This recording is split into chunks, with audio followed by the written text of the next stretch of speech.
So let's dive into the chaos that is Canary Black, the latest action flick directed by Pierre Morel, who, let's be real, has had a bit of a mixed bag since he directed Taken.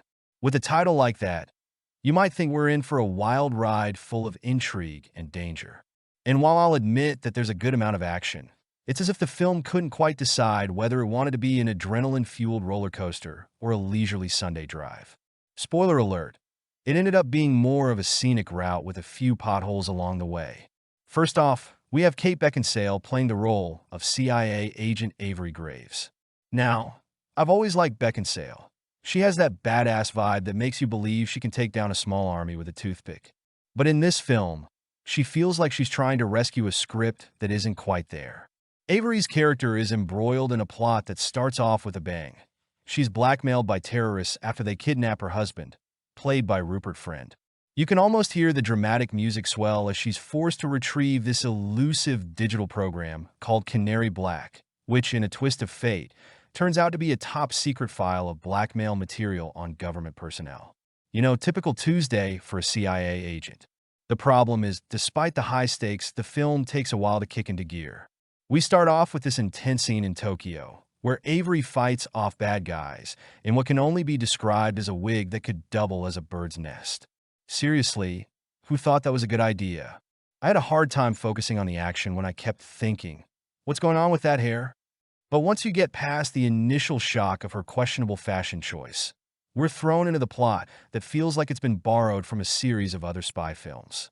It's like watching someone attempt to bake a cake but forgetting half the ingredients, resulting in something that looks okay on the outside, but tastes, well, less than stellar. Now let's talk about the plot, or lack thereof. It's packed with cliches and predictable twists that had me rolling my eyes harder than the action sequences. There's the obligatory running against the clock scenario, the ever-persistent CIA agents who seem to show up at just the wrong times, and of course, the betrayal of trust. I mean, could you get any more cliché? It's like the screenwriter had a checklist of spy movie tropes and just went down the list without any real thought about how to make it original. And while we're on the topic of originality, the dialogue is a whole other beast. It's filled with lines that sound like they were ripped straight from a 90s action movie.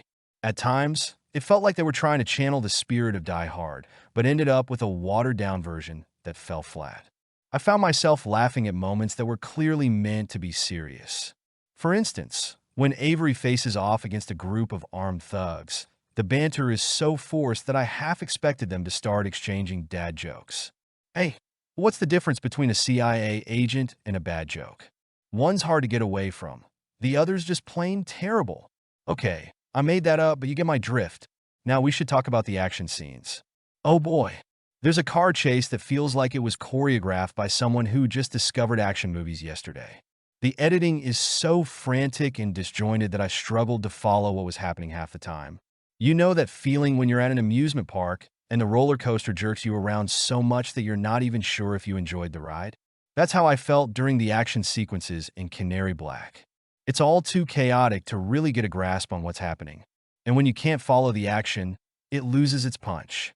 For example, during a fight scene, there's this moment where Avery flips a guy over her shoulder while simultaneously dodging bullets.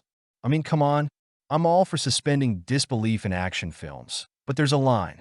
She's presented as this superhuman character who can seemingly do anything, which only detracts from the tension. It becomes less about the peril and more about, wow, look what she can do. But at no point did I feel that palpable tension that makes action movies so thrilling. I wasn't on the edge of my seat. I was more like lounging on the couch, occasionally glancing at my phone. Now let's address the supporting cast. Ray Stevenson and Rupert Friend are both solid actors, but even their talents are underutilized here. Stevenson plays Avery's superior, Jarvis Headland, and you can see him trying to inject some life into the role, but it's hard to shine when the script doesn't give him much to work with. Friend, as the kidnapped husband, doesn't get enough screen time for the audience to care about his fate. When he finally does appear, I was almost like, oh right, that guy. What was his name again? The rest of the supporting characters, including Serena, a hacker who seems to pop in and out of the plot at will, feel like cardboard cutouts. They have little depth, and their motivations are often muddled.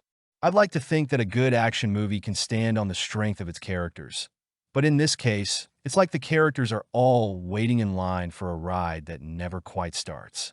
By the time we reached the conclusion, I was left with an open ending that felt more like a desperate attempt at a sequel rather than a satisfying wrap-up. The introduction of a new character hints at a potential franchise, but honestly, I wasn't exactly clamoring for more. It's almost like the filmmakers thought, let's leave them wanting more. But instead, I was left thinking, do we really need more of this? The ending wraps things up in a way that leaves you scratching your head. Was it meant to be a cliffhanger? Or was it just a poorly executed finale? I couldn't quite tell, but it didn't inspire much enthusiasm for a potential follow-up.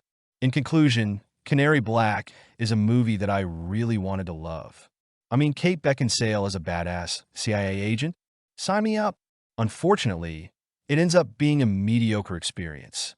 The action feels generic, the plot is riddled with holes, and the dialogue is more cringeworthy than cool. Sure, there are moments of excitement, but they're overshadowed by the film's many flaws. It's like that meal at a restaurant where the presentation is fantastic, but the taste leaves much to be desired. If you're looking for a mindless action flick to watch on a rainy day, it might scratch that itch. But if you're searching for something groundbreaking or innovative, keep looking. It's not a train wreck, but it's certainly not the joyride you'd hope for either. So, grab some popcorn, lower your expectations, and maybe give it a watch if you're in the mood for something that doesn't require too much brain power. Just don't say I didn't warn you when you find yourself rolling your eyes at yet another cliché. After all, in the world of action movies, sometimes you just have to go with the flow, even if the flow is a little murky.